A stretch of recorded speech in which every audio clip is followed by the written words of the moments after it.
एक तो सबसे पहले प्रकाश जी आप आए हमारे मंच पे, बहुत बहुत धन्यवाद। मैं इससे पहले कि कुछ इससे रिश्ता जोड़ना शुरू करूं, क्योंकि बहुत से रिश्ते हैं आपसे इन सारे लोगों के।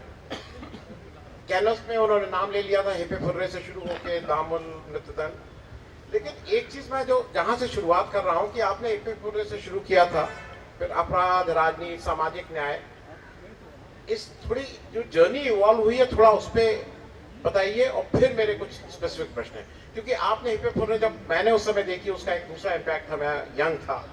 आप मेरे एक साथी भी कह रहे थे कि जब आपने 81 आपने कहा मुझे नेशनल अवार्ड मिला था जब तुम अभी स्कूल से निकले थे। अशोक वानखेड़े साहब यहाँ हैं, इन लोग एक मतलब एक सैनिक स्कूल के दोनों एल्मनाई हैं, तो अलग अलग सैनिक स्कूल के। तो इन्होंने कहा कि जब तुम 81 में निकले थे तब मैं नेशनल अवार्ड मिल चुका था। ये बात अलग है कि मैं अभी भी स्कूल पास कर नहीं पाया। तो ये जर्नी का थोड़ा, ये जो आप इवॉल्व होते गए, आपने कहीं से शुरू किया, फिर अपराध और फिर सामाजिक न्याय, और ये आज उस जर्नी जारी है। देखिए मैं कहानियां कहता हूँ। धन्यवाद आपको मुझे ये अवसर देने के लिए। और लखनऊ मेरी बहुत प्यारी जगह है, कई बार आए हूँ यहाँ, शूटिंग भी की है मैंने बहुत। तो किस वक्त कौन सी कहानी कैसे मैच्योर होगी और उसका कैसा समय आ जाएगा, इस बात पे निर्णय लिया है। कोई ऐसी ट्रेन नहीं बनाई है कि उसमें एक ही तरह की बॉगी लगी हो, जिसकी जैसे सुविधा होती है, जैसे बात बनती है, वो कहानी कह देते हैं। मूलतः मैं कहानीकार हूँ, मैं कहानियाँ कहता हूँ, मेरा माध्यम फिल्म है।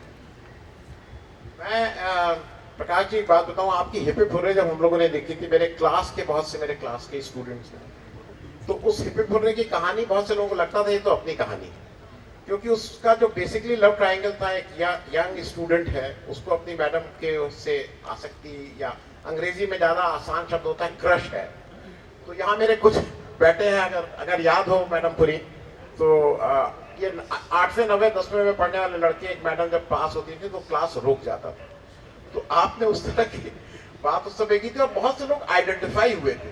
तो इसके पीछे आप भी कुछ आइडेंटिफिकेशन थी, आप अपनी स्टोरी को या किसी और की स्टोरी को फिर से बता रहे थे कि ये प्योरली फिक्शन था? नहीं, मैं बड़े रूखे सूखे स्कूल, सैनिक स्कूल में पढ़ता था, जहाँ कल्पना तो थी इन चीज़ों की, लेकिन साक्षात्कार नहीं हुआ। हमारे यहाँ आर्मी स्कूल था, वो एक अलग वातावरण था, माहौल था वहाँ। आर्मी स्कूल की जब आपने बात शुरू की है तो मैं एक सिलसिला और जोड़ दूं रिश्ते का। अशोक वानखेड़े साहब हैं यहाँ, सतारा सैनिक स्कूल के।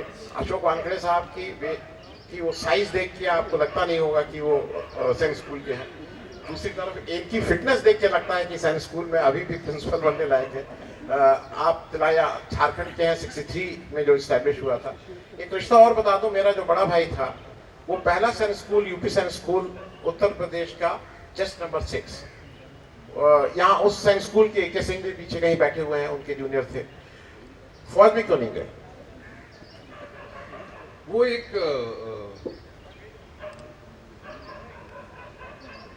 बहुत कॉन्शियस डिसीजन था। मेरा सिलेक्शन तो नेशनल डिफेंस एकेडमी में हो गया था 1969 बैच में। मेरे बैचमेट्स जो हैं वो लेफ्टिनेंट जनरल, मेजर जनरल बन के रिटायर हुए, अभी भी हैं। एक तो लखनऊ में ही पोस्टेड थे, आजकल रांची चले गए हैं। पता नहीं क्यों मन किया कि कुछ और करें। उस वक्त से ही ऐसा लगने लगा था कि ये regimented, regulated, expected life pattern जो है ये मुझे सूट नहीं करता है।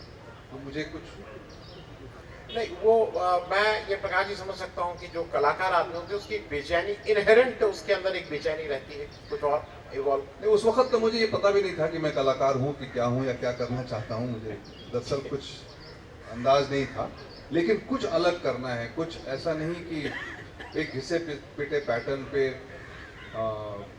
आर्मी में नहीं जाने के बाद फिर मैं दिल्ली यूनिवर्सिटी CBSE करके गया था वहाँ, और जैसे मेरा एडमिशन हुआ वैसे ही मेरे घर में, अच्छा एक तो UPSC करेगा, IAS बनेगा, क्योंकि हमारे यहाँ से ऐसे, बिहार से तो मैन्युफैक्चर होते हैं ये लोग। तो फिर मुझे डर लगने लगा कि यार ये तो गड़बड़ हो जाएगा, मुझे IPS बना देंगे, उसके बाद फिर मैं परिवार जमाऊंगा, फिर अपने बच्चों को IPS IAS बनाऊंगा, ये जमता नहीं था अपने को, मजा नहीं आ रहा। छोड़ दिया। मैं दर्शकों को बता दूं कि जब प्रकाश झा साहब रामजस में गए थे, BSc ऑनर्स फिजिक्स वाले थे। ये हम लोग की मतलब जनरली होता है ना कि आर्ट्स वाले हैं। अभी सुबह मुझे किसी कोई कह रहा था कि नहीं वो बड़े अच्छे लोग जो हैं वो उस समय थे लॉ, या तो लॉयर बनते थे या वो पत्रकार बनते थे। भाई हमारे समय तो सबसे रद्दी लोग लॉयर और पत्रकार का जो ये माना जाता था घर में कि अच्छा कुछ नहीं किया तो लॉ कर लिया और कुछ नहीं किया तो पत्रकार। मैं उस बिरादरी का हूं तो इसलिए भाई माफी के साथ आप सब लोगों से मैं एक चीज और बोलूं, आप पढ़ाई में ज़हीन थे। आपने 1984 में एक अवार्ड विनिंग डॉक्यूमेंट्री बनाई थी, फेसेस आफ्टर द स्टॉर्म। आप लोगों से मैं ये आग्रह करूंगा कि ये कुछ डॉक्यूमेंट्रीज अभी भी उपलब्ध है यूट्यूब, आप जाके देखिएगा। 1946 का बिहार शरीफ का दंगा होता है, कॉम्युनल रॉयट्स है, हिंदुओं द्वारा मुसलमानों की हत्या होती है। आज क्या संभव है इस तरह की डॉक्यूमेंट्री बनाना प्रकाश जी? डॉक्यूमेंट्री बनाना तो संभव है ही है,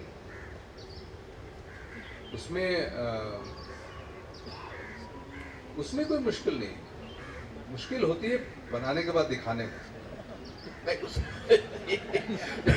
क्योंकि सब्जेक्ट इतना सेंसिटिव हो गया है ये, आपने उसको एक दूसरे मानवता के उसको आज वो सेंसिटिव इतना हो गया कि कैसे बोले उस पर। मैं इस पे ये जरूर है कि वक्त बदला है और समय के हिसाब से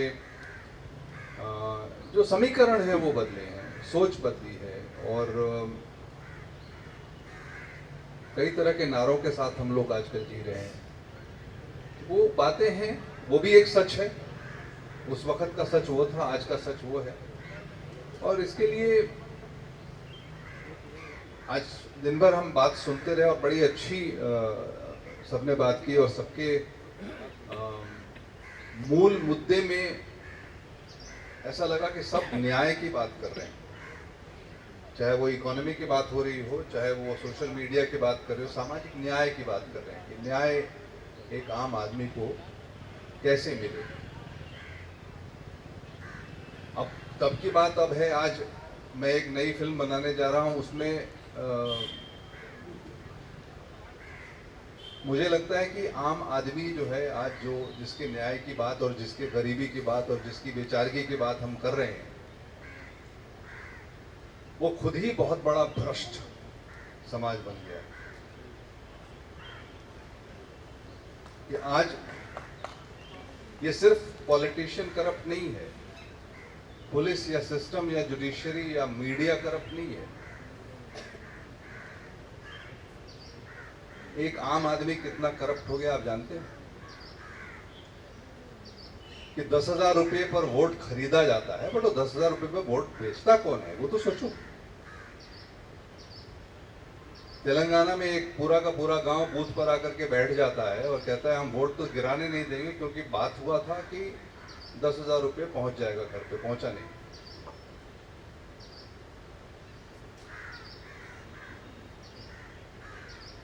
हमारे रिसर्च में हमने दर्जनों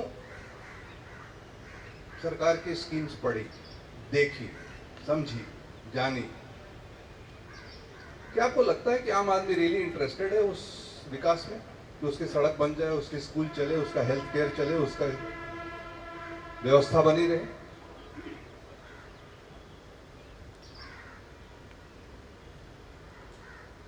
हमारे यहां लोग 24 घंटा बिजली चाहते लेकिन बिल नहीं देना चाहते।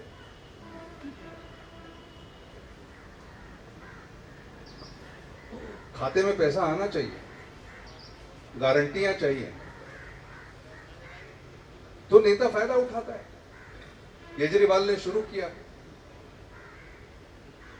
राहुल गांधी भी देते हैं, हमारे प्रधानमंत्री भी देते हैं, सभी पार्टियां गारंटीज देती हैं।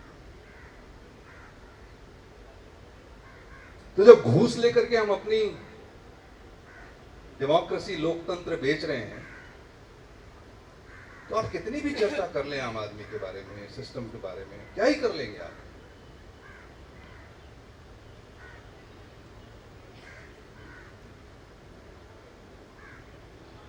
तो सुधार तो वहीं से होगा, नहीं तो ऐसे पूरी विश्व के अंदर में आज जो लोकतंत्र की हालत हुई, चाहे फार ईस्ट एशिया हो या इंडिया हो या रशिया हो या अमेरिका हो या ब्रिटेन हो या यूरोप में भी हो,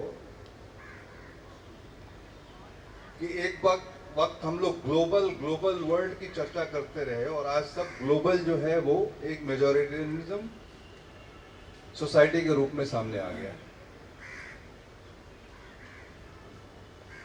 So this is something which I personally find stories here,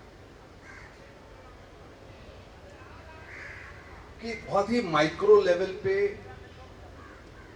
एक गांव में इसके क्या इम्पैक्ट पड़ते हैं, एक छोटे से जिले में इसके क्या इम्पैक्ट पड़ते हैं, एक विधानसभा में इसके क्या इम्पैक्ट पड़ते हैं, किस तरह के कैरेक्टर्स को, कि उसी तरह के, क्योंकि जब पॉलिटिकल बाहुबलीज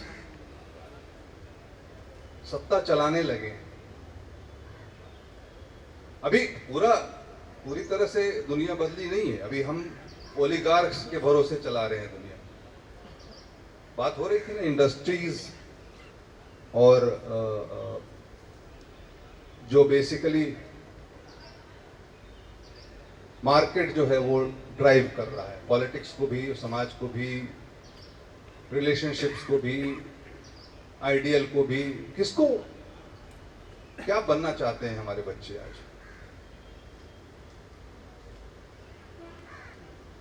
हमने पूरी शिक्षा की व्यवस्था तो बदल दी। 2000 के बाद से हमने इस देश में सारी पढ़ाई, सारी व्यवस्था मैनेजर और इंजीनियर बनाने में लगा दी। 12वीं के बाद में कोई भी कहीं भी बिरले ही pure science, literature, humanities, social sciences, philosophy, ये जो हमारे समाज को समृद्ध करती हैं, उसकी पढ़ाई बंद हो गई। कौन बच्चा पढ़ना चाहता है आज? तो हमने पूरी व्यवस्था को सर्विस इंडस्ट्री की तरफ लगा दिया।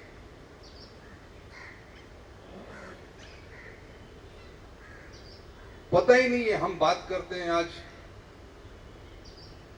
अभी हमारे भाई शुक्ला जी बोल रहे थे कहानियों के बारे में, तो हमारे बच्चों ने कहानियां पढ़ी नहीं, वो जानते ही नहीं है, और 2 जनरेशन निकल गई साहब।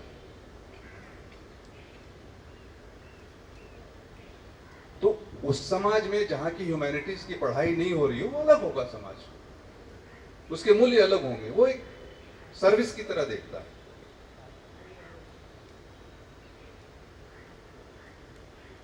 तो ये जो परिवर्तन हो रहे हैं समाज में, इसके कारण है, और इसको उसी मापदंड से हमारे जो आइडियल थे और हमारे पिताजी के आइडियल्स थे, और हम लोगों ने जिस तरह से शिक्षक की सेवा की, पूजा की, शिक्षा के बारे में सोचा, वो अलग हो गया, बदल गया।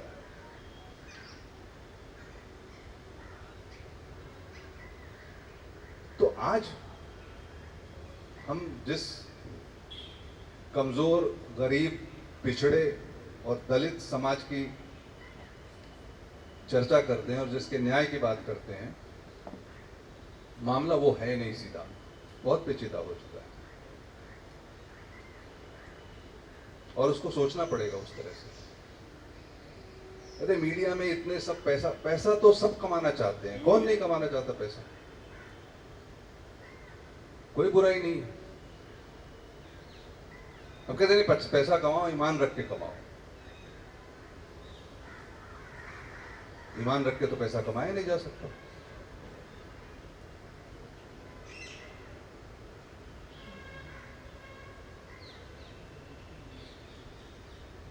So you can't, कहते सत्य अपने हिसाब से लोग मोड़ रहे हैं। आज ही थोड़ी मोड़ रहे हैं, रामायण में भी मोड़ा, महाभारत में भी मोड़ा, तो हमारी नियति है। लेकिन हाँ, आप एक बात कह रहे थे, वो ये कि उम्मीद है। अच्छे की उम्मीद है, सही की उम्मीद है, सच्चाई की उम्मीद है, उसी उम्मीद पर कहीं चीजें चल रही हैं, हम जुड़े हुए हैं, आज बैठ के यहाँ बात कर रहे हैं। मुझे ये जो परिवर्तन होते हैं समाज में, चाहे दामुल से लेकर के, मृत्युदंड से लेकर के, गंगाजल से लेकर के, एकाएक जो समाज में जो परिवर्तन होते हैं, उस समाज के परिवर्तन की कहानियां मुझे मिलती हैं। कई वर्ष लगते हैं उन कहानियों को सजाने में, ऐसा उसको रुचिकर बनाने में कि उसको लोग देखें, एंजॉय करें, ड्रामा उसका समझें, और जो बात कहनी है बगल से मैं कह के निकल जाऊं। आपकी समझ में आए, आप घर लेके जाएं, उसकी चर्चा करें, ये मेरा सौभाग्य है। बाकी मतलब समय तो बदल गया है और हम लोग बहुत अलग तरीके से, मैं कह रहा था जैसे दुनिया खत्म भी नहीं हुई है, ओलिगार्क्स के बाद एक और नई जात आ रही है जिसको कहने जा रहे हैं, मैं आज टर्म दे रहा हूं टेक्नोगार्क्स। अमेरिका में पहला टेक्नोगार्क आ चुका है, Elon Musk. So now these technogarchs are far more powerful than the oligarchs. They will take over this world and they will design. जो ह्यूमनॉइड्स हैं, प्रोकॉप्स हैं, कॉन्शियसनेस आएगा, हम सब एकमात्र मोहरे रह जाने वाले, हमारा कुछ नहीं है, उसको हमारी जरूरत नहीं है। They will infiltrate our whole society with these procops. It's not far away, it's right there. It's knocking at the door.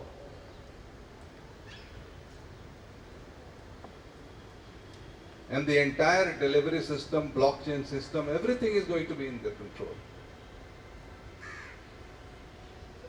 It's happening. जहां चाहिए वो वार करा देंगे, जहां चाहिए लड़ाई करवा देंगे, जहां चाहिए वो कोविड ला देंगे, जहां चाहिए वो जो कुछ भी कर सकते हैं। दैट्स होल एंटायर, जो ये पूरा कोविड था एक एक्सपेरिमेंट था भाई साहब। बिल गेट्स ने ऐसे फ्री में अफ्रीका में थोड़ी बांटे vaccine.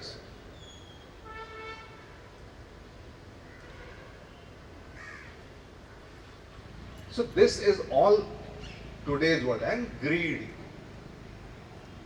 Is the core word. आम आदमी का ग्रिड 10,000 रुपए पे आके अटक गया है, उसका कहीं और अटका हुआ है। जी, तो नहीं, मैं प्रकाश जी एक तो करूँ, not only design, they are going to decide and they are deciding. हम और आप यहाँ बैठ के आपसे बात कर रहे हैं, ये एक किसी माध्यम से आपसे जुड़ा है। वो माध्यम कोई अमेरिका का बैठा हुआ बिजनेसमैन डिसाइड कर रहा है कि ये मैं आप तक पहुंचूं या ना पहुंचूं। मैं लाइव चला रहा हूँ यूट्यूब पे या किसी पे, वो वहाँ कोई डिसाइड कर। मैं एक चीज और आपसे जरा पूछना चाह रहा था। आपकी जर्नी ऐसी रही कि मेरे यहाँ पे लखनऊ के लोकल हैं, मतलब हम सब लोगों के साथ हैं, बड़े आदमी हैं, Sandeep Pandey ji, Magsaysay award winner, आम आदमी के लिए बहुत एक्टिविस्ट हैं, बहुत काम करते हैं। तो उनके घर में उनके पिताजी को भी जानता हूँ। जब तक ऐसा बताया जाता है कि जब तक वो आम आदमी के लिए लड़ रहे थे, अभी मैग्सेसे नहीं मिला था, तो सब कहते हैं अरे ऐसे ही है, क्या है ये, मालूम नहीं कहाँ सा रहता है। ज़हीन आदमी है, IIT है, पढ़ाने जाते हैं। जब मैग्सेसे मिल गया तो घर आने नहीं है, तो पहले पता था ये देखो आने वाला था। आपकी जर्नी में मैं एक चीज देखता हूँ, ज़हीन पढ़ने वाले सैनिक स्कूल को मैं बहुत आई मेक इट की सैनिक स्कूल, उस समय का सैनिक स्कूल वाज समथिंग डिफरेंट। आप फिजिक्स में आते हैं, फिर आप बम्बई आते हैं, फिर आप बम्बई से फिर आप film and television institute Pune जाते हैं, एजुकेशन होता है, आप फिर वापस आते हैं, JJ स्कूल ज्वाइन करते हैं। इस सारे उसमें आपका परिवार आपके साथ खड़ा था कि उनको लगता था कि यार कुछ तो कर लो भाई, IAS नहीं बने तो कुछ और कुछ तो कर लो, क्योंकि एक आम मिडिल क्लास मध्यम वर्गीय बिहार यूपी के परिवारों को होता है कि भाई कुछ कर लो, ठीक है, अच्छा मन नहीं लग रहा है, चलो लॉयर ही बन जाओ। तो ये आपको पारिवारिक सपोर्ट थ्रू आउट मिला कि आपको थोड़ा सा उनसे भी नहीं, पारिवारिक सपोर्ट तो था ही, क्योंकि मुझे पैदा किया था मेरे माँ बाप ने, तो मेरे लिए अच्छा ही सोचते होंगे, लेकिन मैंने उनसे कोई आर्थिक सपोर्ट नहीं लिया। अच्छा, जिस दिन मैंने घर छोड़ा उस दिन मेरे पिताजी का हाथ ऑटोमेटिकली, क्योंकि मैंने कहा कि मैं अब यहाँ नहीं रहूंगा, मैं जा रहा हूँ, मुझे जो करना है। कहाँ जाओगे? मैंने कहा, उस वक्त तक मन में यही था कि JJ स्कूल ऑफ आर्ट्स में जाके मैं पेंटिंग और स्कल्पटिंग सीखूंगा। और मेरे पिताजी ने बातचीत करते मुझे समझाते हुए कि क्या पेंट करोगे, साइन बोर्ड पेंट करोगे और क्या करोगे। तो उनकी समझ ऐसी थी, उनकी बात ऐसी थी, और वो मुझे कुछ पैसे देने लगे तो मैंने उनको मना कर दिया। मैंने कहा जो करने जा रहा हूँ आप चाहते नहीं है, और उसके लिए मैं नहीं चाहता हूँ कि आप पैसे खर्च करें। तो मैं निकल गया था ऐसे ही। 200-300 रुपये मेरे पास थे। मैं उसके बाद से मैंने कभी पैसे लिए नहीं। अच्छा, नहीं एक चीज और, एक है कि बातचीत भी नहीं हुई 5-6 साल तक। जब मैंने पहली डॉक्यूमेंट्री बनाई और वो हमारे माँ बाबूजी एक पिक्चर देखने मोतिहारी सिनेमा हॉल में गए थे, उन्होंने देखा कि अरे तो मेरे बेटे की डॉक्यूमेंट्री चल रही है। तो उसके बाद उन्होंने संपर्क किया मुझसे 5-6 साल।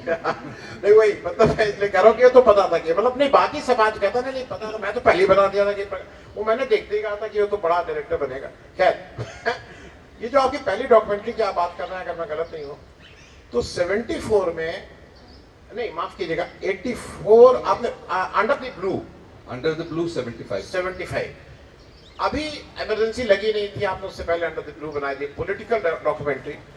नहीं, गोवा के ऊपर में कल्चरल डॉक्यूमेंट्री। अच्छा कल्चरल।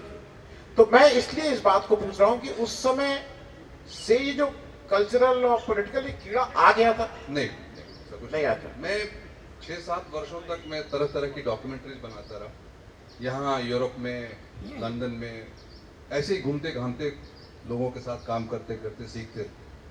पहली सीरियस डॉक्यूमेंट्री मैंने दामुल 81 में, दामुल नहीं, ये फेसेस ऑफ द स्टॉर्म बात करें, 81 की है। जब बिहार शरीफ में राइट्स हुए थे तो राइट्स तो लगभग खत्म से हो गए थे, कंट्रोल कर लिया था, वहाँ काफी कर्फ्यू वगैरह लगा हुआ था। तो फिल्म्स डिवीजन से मैं लंदन से उतरा था, मैंने एक यूनिट लेकर के और गया था और मैंने शूट किया था। इसीलिए फेसेस आफ्टर स्टॉर्म उसका नाम है, तूफान जाने के बाद के चेहरे। लेकिन वो भी इतनी वो शांत चेहरों से जो आवाजें निकल के आ रही थी वो काफी धारदार थी। उसको लोगों को झकझोर रहे थे। उसको पहला राष्ट्रीय पुरस्कार मिला था best documentary of the year 1982 में। नहीं, और एक और मैं इसलिए उसका कहूंगा, आप वो सब जगह बोला जाता है। दामुल आपने बनाई थी बॉन्ड एंड लेबर के ऊपर, बंधुआ मजदूर। मैं सिर्फ एक चीज पूछूंगा, 84-85 में बनी हुई पिक्चर, आज 40 साल बाद स्थितियां बदली हैं।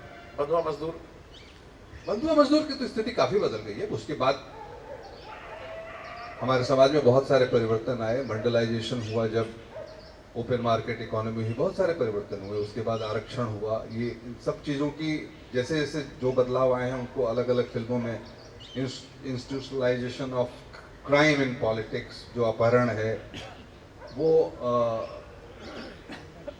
गंगा जल है जिसमें कि जातिवाद जो है वो कम हो गया था, और मतलब power, political power, money, that was the most important thing. तो ये चीज़ें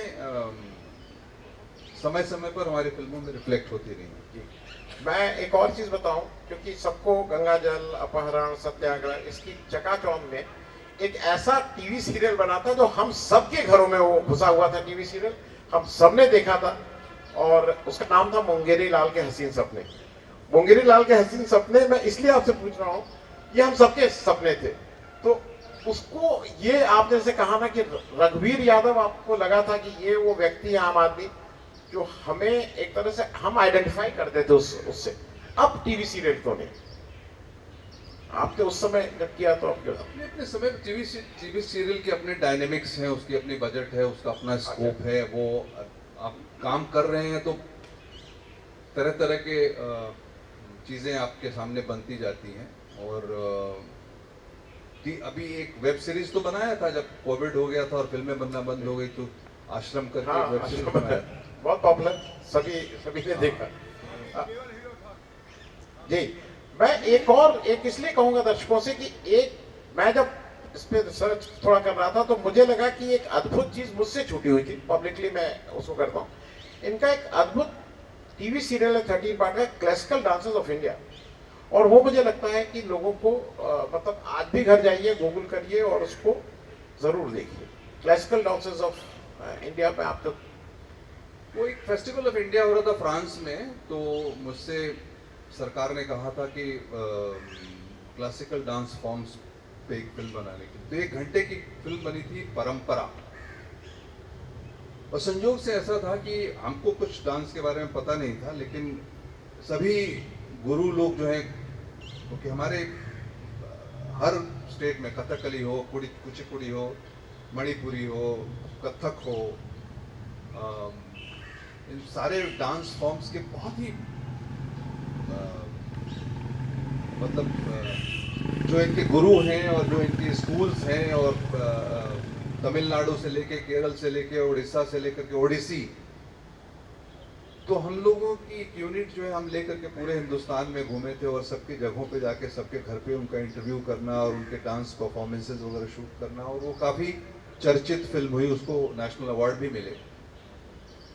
और उसी के साथ हमने एक पूरी सीरीज बना दी थी 12 फिल्मों की, क्लासिकल डांस फॉर्म्स की, जो दूरदर्शन ने दिखाई थी। हाँ, और वो अभी भी मैं कहूँगा उसको जरूर देखिएगा, क्योंकि वो एक डिफरेंट जगह आपको ले जाएगी। मैं इसलिए इस बात को कर रहा था, 89 में जो मैं जितना मैंने रिसर्च किया, 89 में आप एकदम से आप सेबेटिकल, आप इससे को छोड़ के वापस बिहार लौटते हैं, और उस समय आप अनुभूति की स्थापना करते हैं, आपका जो एक एनजीओ है, और संवेदना, चंपारण वापस जाते हैं अपने वहां, संवेदना की स्थापना करते हैं। और वहां पे मैं इसलिए आपसे पूछ रहा हूँ, आप उस समय कैसे कंसीव किए कि इस देश की backbone small and micro industries, आपने उस पर बहुत संवेदना में शायद काम हुआ था, जो मैं अखबारी मतलब उस पढ़ाई से पढ़ रहा हूँ।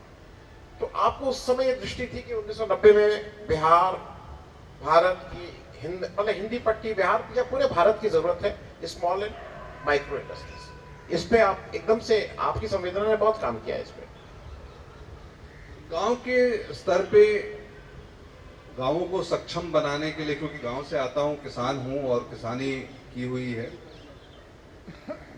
तो मुझे ऐसा लगा कि अपनी फसल और फलों से जुड़े हुए जितने भी इंडस्ट्रीज हो सकते हैं, और वहाँ की ज़रूरतों के हिसाब से जो इंडस्ट्रीज हो सकते हैं, जो वहाँ के लोग चला सकते हैं और वहाँ बढ़ सकते हैं वो आगे, तो उस क्षेत्र में काम हुआ। और अनुभूति प्राइमरीली जो है वो कला क्षेत्र में काम करती थी, कि मैंने जो कुछ भी तब तक सीखा था या जो कुछ भी समझा था सिनेमा के बारे में, नाट्य कला के बारे में, उसके बहुत सारे वर्कशॉप्स में कर रहा था पूरे बिहार में।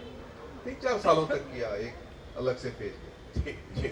और मैं उसमें एक और चीज इसलिए पूछ रहा हूँ, अनुभूति के उसमें एक हॉस्पिटल भी आपने बनाया, और उसके जब वर्ल्ड प्रीमियर किया, बड़ा हॉस्पिटल हुआ, वो हॉस्पिटल सुपौल में बना। और मैं इसलिए आपसे पूछ रहा हूँ कि उस हॉस्पिटल को जब आप बना रहे थे, तो अब आपको हिंदुस्तान और नेपाल दोनों जगह के लोग उससे प्रभावित होते हैं, उसका फायदा उठाते हैं। मैं भी उसी सीमावर्ती इलाके से आता हूँ, और शायद जो सीमावर्ती जिलों के लोग हैं, उनका नेपाल के प्रति एक दूसरे तरह का आग्रह है, वो सीमाएं टूटती हैं। तो जब आप अस्पताल बना रहे थे, तो आपके मन में ये था कि ये नेपाल के लोग भी आएंगे, इसमें करेंगे? नहीं, वो तो मेरे अपने गांव, जो चंपारण मेरा गांव है, वो भी नेपाल के बॉर्डर पे ही है। हमारी भैंसें सुबह यहाँ से चलती हैं, विदेश से चल के आती हैं। वो तो हमारा, अब वहाँ से लोग सर के ऊपर, पहली बार स्टील के बर्तन जो है वो चाइना से जो है वो नेपाल के जरिए ही हमारे यहाँ आते थे। तो वो तो जी पता है हमें। और सुपौल में प्राइमरीली उस वक्त बाढ़ बहुत हाँ भीषण बाढ़ आई थी। उस बाढ़ में हम काम करने गए थे, और मैं और मेरी यूनिट, हम लोगों ने 6 महीने तक करीब 6000 लोगों को घर बना के, अस्पताल बना करके, और वहाँ पे काम किया था। अभी भी हम जब वहाँ से चलने लगे तो एक पूरा गांव जो रह गया था पूरी तरह से, हुंडोलवा करके जगह है, एक पूरा गांव हमने तैयार करे थे। बहुत लोगों ने हमारी मदद की थी उसमें, फंड्स बहुत जगह जगह से आए थे, और हम लोगों ने बड़ा संतोष हुआ था वो काम करके। मैं एक और चीज, क्योंकि मैं इसलिए आपसे पूछ रहा हूँ कि आपने इस कलाकार के साथ साथ कुछ मॉडल ऐसे बनाए जो सस्टेनेबल हो, लेकिन उसमें एक आपका जो पीएम मॉल है, पीएम मॉल के नाम से है, उसमें एम मैंने देखा मनमोहन शेट्टी साहब भी उसमें है। तो मनमोहन शेट्टी साहब का इसमें इंटरेस्ट, बिहार में जाके वो जो कहता है, करना मुझे था, और चूंकि हम लोग साथ में काम करते थे, तो मैंने जो वो डेवलपमेंट के लिए कंपनी बनाई उनको साथ रखा था। अब नहीं है वो, तो एक नाम ऐसे आ गया, और वो प्रोसेस अभी भी चालू है। अभी मतलब सिनेमा हॉल्स, मॉल्स, ये अभी भी वाइबल है क्या मॉल्स? क्योंकि कई मॉल्स अब अनवाइबल होते जा रहे हैं, कम से कम इस इलाके में। नए मॉल खुलते हैं, पुराने को दिक्कत। यहाँ लखनऊ में मुझे लगता है कि ओवर सप्लाई है मॉल्स की। मुझे हमेशा तो वो गलत बात है। मैं तो स्मॉल टाउन में, नवादा में एक बना रहे हैं हम अभी, रांची में बनाया, जमशेदपुर में बनाया, मुजफ्फरपुर में बनाया, दरभंगा में कर रहे हैं। तो जो छोटे शहर हैं उनकी एस्पिरेशन अलग होती है और कुछ चाहिए होता है, डेस्टिनेशन बनता है। मैं 80 में एक ट्रेनिंग करने, मैं जब नौकरी कर रहा था तो ट्रेनिंग के लिए गया था रांची। वहाँ एक फिरायल हाउस होता, वो मॉल का बाप लगता था उस समय कि ऐसा फिरायल मुझे हाउस, हम भी वहीं जाते थे जब सैनिक स्कूल में पढ़ते थे, रांची जाते थे तो फिरायल फिरायल हाउस में में ही ही जाते लगता था। ये तो मॉल, मतलब उस समय वो शायद वो मॉल का, थे। वो अभी भी है। जी जी। एक चीज और ये है कि आप पॉलिटिक्स में आना चाहिए, क्योंकि बहुत सा ये लगता है कि मैं, नरेश सक्सेना साहब कहीं बैठे हैं, अगर वो मेरे आदरणीय हैं, बहुत सीनियर हैं, बिल्कुल आगे रहते हैं, 88 साल, वो इस समय कह रहे थे कि भाई ये बिना इसमें उतरे अब ठीक नहीं होगा। तो जब आप 2004, 2009, 2014, क्या आपको लगा कि ये भी एक ऐसा माध्यम है जहां से ज्यादा लोग प्रभावित कर सकते हैं आप डिसीजन मेकिंग, ये कारण था? मेरा पॉलिटिक्स में आने का कोई मकसद नहीं था। मैंने उसको एक काम की तरह देखा था। मुझे ऐसा लगा था और हमेशा से लगता रहा कि जो हमारे यहाँ जो परिकल्पना है ना सांसद की, खास करके हमारे यूपी और बिहार में, साउथ में तो देखता हूँ लोग काम भी करते हैं, वो आमतौर पर सांसद जो है वो पूजा, जनेऊ और श्राद्ध,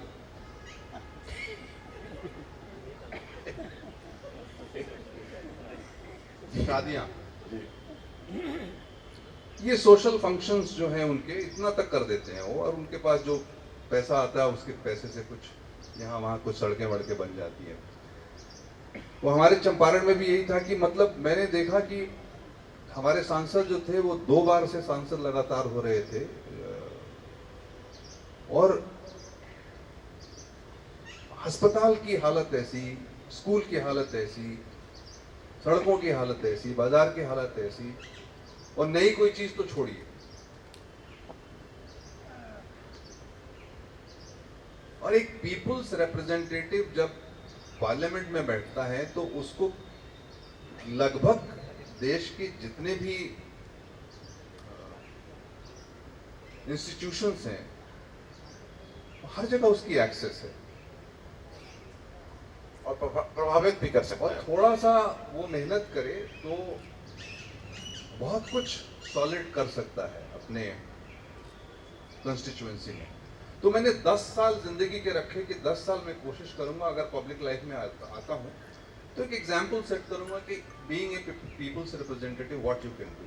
तो पहली बार का इलेक्शन तो इंडिपेंडेंट हम लड़े थे, दूसरी बार लोक जनशक्ति, और फिर वो, हाँ, वो रामविलास पासवान जी मेरे पास आ गए थे, उन्होंने कहा आप लड़ रहे हैं इंडिपेंडेंट क्यों लड़ रहे हैं, आप हमारे साथ लड़िए। और मुझे ऐसा लगा कि ठीक है, ये विचारधारा जो है वैसी है, लिबरल हैं, तो उनके साथ लड़े। तीसरी बार मेरा लड़ने का कोई इरादा नहीं था, वो 10 साल मेरे पूरे हो गए थे 2 बार।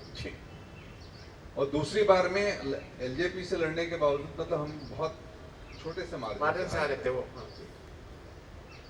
तीसरी बार वो हमारे मित्र हैं नीतीश कुमार जी, बीजेपी से उनका अलगाव हुआ था और उनको लोगों ने कहा कि प्रकाश झा हैं वो बेस्ट कैंडिडेट रहेंगे, तो वो बहुत बुरी तरह से हमारे पीछे पड़े। हमने कितना मना किया लेकिन उनकी वजह से लड़ना पड़ा। मेरा राजनीतिक किसी भी मंच पे कभी जाना नहीं हुआ, राजनीतिक विचारधारा आपने नहीं सुनी होगी, ना मैं वामपंथी हूं, ना लिबरल हूं, ना दक्षिण में हूं। प्रकाश जी, यहाँ बहुत से लोग ऐसे बैठे हैं जो गांधी आंधी लोहिया के बाद जेपी से बहुत प्रभावित लोग हैं, और आपने 2004 में लोकनायक बनाई थी पिक्चर के रूप में, शायद वो उतनी सफल, मैं इसलिए कहूंगा कि शायद बहुत लोगों तक नहीं पहुंची थी। नहीं, वो टाइम, हाँ नहीं, वो टाइम सही नहीं था कि आज उसको, नहीं, वो डॉक्यूमेंटरी है, वो आज भी अवेलेबल है। हाँ, अवेलेबल है। हाँ, तो वो कमर्शियली कहीं रिलीज नहीं हुई। अच्छा अच्छा। हाँ, वो सरकार के लिए बनी थी। मैं एक, क्योंकि अब समाप्ति की ओर, आपने अब इधर आप एक्टिंग में भी हाथ आजमाने लगे हैं। हाथ नहीं आजमाया, हाँ, पूरी तरह से लगा हुआ। अच्छा। और सांड की आंख में आप जब रतन सिंह बने हैं तो आप काफी खड़ूस जेठ के रूप में हैं, तो वैसे तो आप ठीक आदमी लगते हैं, अच्छे आदमी लगते हैं, उसमें इतनी खड़ूसता कहां से ले आए थे? मैं थोड़ी था वहां, तो वो था ना, मैं थोड़ी था। वहाँ रतन सिंह थे। हाँ, अब मट्टो की साइकिल में मैं तो नहीं था, मट्टो था। बट तो जब एक्टर होते हैं तो एक्टर मतलब वो उस रोल को, उस कैरेक्टर को पकड़ते हैं, उसके हिसाब से काम करते हैं।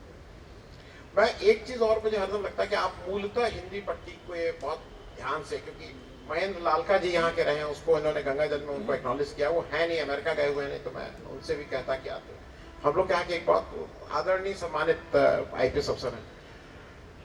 आप हिंदी पट्टी के लिए ही ज्यादा आपकी पिक्चरें, क्योंकि यहाँ के पिक्चरें कभी आपको ऐसा नहीं लगा कि साउथ इंडिया और कुछ ऐसा करें जो हम लोग तक भी पहुंचे, क्योंकि साउथ में भी बहुत अच्छी अच्छी पिक्चरें बनी हैं, बहुत। तो वहाँ अच्छी पिक्चर बनाने वाले लोग हैं, अच्छी पिक्चरें बनती हैं, मैं क्यों जाके दखल दूँ उसमें? हाँ, मेरी जो जमीन है, मेरा जो मैदान है, वहाँ की कहानियां कहता हूँ। मैं अब समाप्ति की ओर हूँ और अंतिम में आपसे कि अब आगे क्या, मतलब आपके इंडिविजुअली ऑल्सो और एज अ सोसाइटी आपको क्या लगता है कि आगे क्या? मुझे सोसाइटी बहुत हमेशा उत्साहित करती है, प्रोत्साहित करती है, क्योंकि वहाँ कहानियाँ बनती रहती हैं और मैं उसे देखता रहता हूँ। मुझे ऐसा लग रहा है कि बहुत बड़ा एक चर्निंग, उद्वेलन होने जा रहा है। वो प्रोसेस में होगा, कैसे लोग संभलेंगे, समझेंगे। एक दिन मैंने कहीं किसी इंटरव्यू में कह दिया कि जिस दिन दुनिया से ये निकल जाएगा, उस दिन दुनिया बदल जाएगी। इस टेलीफोन ने हमारी पूरी दुनिया को आज तहस नहस नष्ट कर दिया है। इंडिविजुअल्स नष्ट कर दिए, परिवार नष्ट कर दिए, समाज नष्ट कर दिया, देश नष्ट कर दिया, मूल्य नष्ट कर दिए, संबंधें नष्ट कर दिए इस टेलीफोन ने, और इस टेलीफोन के बिना हम जी नहीं सकते। जी। तो शायद कोई बहुत बड़ा षड्यंत्र है कि इसका आविष्कार हुआ। हम लोग यहाँ बैठे थे और चिड़ियों की आवाज आ रही थी, मतलब यहाँ पे शायद बहुत सालों बाद मैंने चिड़ियों की आवाज इस समय शाम के वक्त नहीं, चिड़िया तो है लेकिन हमको सुनाई नहीं पड़ती। जी। तो ये एक प्रोसेस चल रहा है कि कुछ तो नया बदलेगा। मुझे कहानियां दिख रही हैं, मैं उसमें इंटरेस्टेड हूँ, सुनना चाहता हूँ, देखना चाहता हूँ, कहना चाहता हूँ। और जहाँ तक मेरा प्रश्न है, मेरी अगली फिल्म मैं कोशिश कर रहा हूँ उसको माउंट करने की। अभी तक कास्टिंग वगैरह हुई नहीं है, हो जाएगी। जनादेश, जो विश्व के लोकतंत्र के ऊपर है। अच्छा, विश्व के लोकतंत्र की बात, पूरे कैनवस। अच्छा, कहानी तो हमारे गांव की है, लेकिन वो सब जगह वही है। बाकी 20 साल तक मेरा काम निर्धारित हो गया है। जी। अगले 20 साल। जी। मैं एक प्रश्न थोड़ा धृष्टता के साथ आपसे पूछ ले रहा हूँ। बहुत से लोगों के बीच में एक मजाक था, मैं आखिरी प्रश्न कर रहा हूँ कि जापान के कोई प्राइम मिनिस्टर आए थे, उन्होंने लालू जी से कहा कि बिहार में 5 साल के लिए दे दो तो मैं इसको जापान कर दूंगा। तो लालू, मुझे लगता है ये सब फालतू बात नहीं, लेकिन जैसे हमारे कुछ मित्र आए हैं अमेरिका से, इनके यहाँ भी ट्रम्प साहब आ गए हैं, तो आपको कुछ लगता है कि पूरी दुनिया में कुछ चर्निंग है जो आप कह रहे हैं, कुछ मैं कह तो रहा हूं आपको कि एक ही समय पूरे विश्व के इतिहास में दुतर्ती, लिपेन, जिपिंग, पुतिन, मोदी साहब, बोरिस, बोल्सोनारो, ट्रम्प साहब, ऐसा नहीं हो सकता। This can be A coincidence. पूरी दुनिया का आम आदमी बदल चुका है। This by design, it probably is. आम आदमी बदल चुका है कि हम लोग अपने ट्रस्ट को, अपने पावर को इन लोगों, ऐसे लोगों में इंटरेस्ट कर रहे हैं। ये अच्छा कर रहे हैं, बुरा कर रहे हैं, देश चला रहे हैं, अपनी सारी समझ के हिसाब से चला रहे हैं। But this is what we deserve. इसमें हम जज नहीं बन सकते कि अच्छा कर रहे हैं या क्या हो रहा है, क्योंकि ये हो रहा है। ट्रम्प अगर जीत के आ रहे हैं तो लोगों ने जीता है, और बहुत अच्छी मार्जिन से जीता है। और ऐसा नहीं था कि जो बाइडेन कोई बहुत बढ़िया काम कर रहे थे, ऐसा नहीं था कि वो जो कमला हैरिस जो थी वो बहुत बढ़िया हो रही होती, ऐसा नहीं कह सकते। ये हमारी नियति ऐसी है। आप आज बताइए कि अगर मोदी जी यहां इस देश में आज प्राइम मिनिस्टर है, मोदी जी नहीं तो कौन दूसरा, और जो दूसरा कौन है वो क्या इनसे ज्यादा अच्छा है? So it's very debatable. I personally kind of try to understand that why they are there. What is the reason? The reason is us. अब किसने कहा था कि आज आप संस्कृति की बात करते हैं, आज आप कल्चर की बात करते हैं, आज आप रिवाजों की बात करते हैं, बट आपने तो बाकी सारी चीज पेग्स निकाल दिए।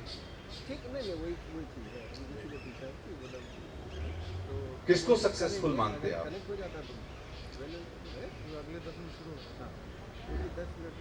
लोकतंत्र में सबसे बड़ी खामी जो है वो कॉन्सेप्ट तो अच्छा है, इसका प्रोसेस, प्रैक्टिस, प्रोसीड्योर, ये तीनों चीज गलत है। आप कहते हैं मेजॉरिटी रूल्स, साइकोलॉजी कहता है कि majority can never be right. जब आपके हाथ में ताकत होगी तो अपनी ताकत आप कमजोर को नहीं देंगे।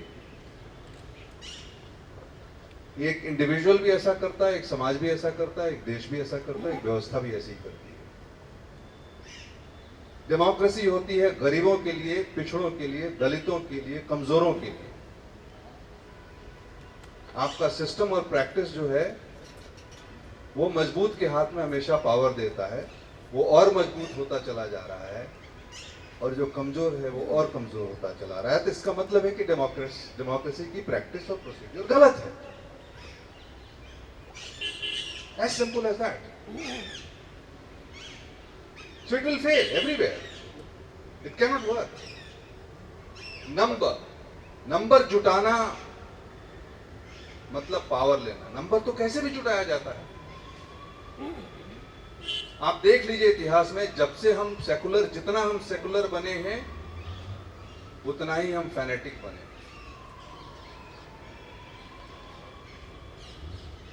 80 के पहले, 70 के पहले फैनेटिसिज्म ना के बराबर था। विश्व के अधिकांश देश 70, 80, 90 में डेमोक्रेटिक हुए हैं। प्रैक्टिस डेमोक्रेसी की बढ़ती चली गई है, क्योंकि नंबर जुटाने के लिए आप कहां जाएंगे? अपने परिवार के पास जाएंगे, समाज के पास जाएंगे, जात के पास जाएंगे, कम्युनिटी के पास जाएंगे।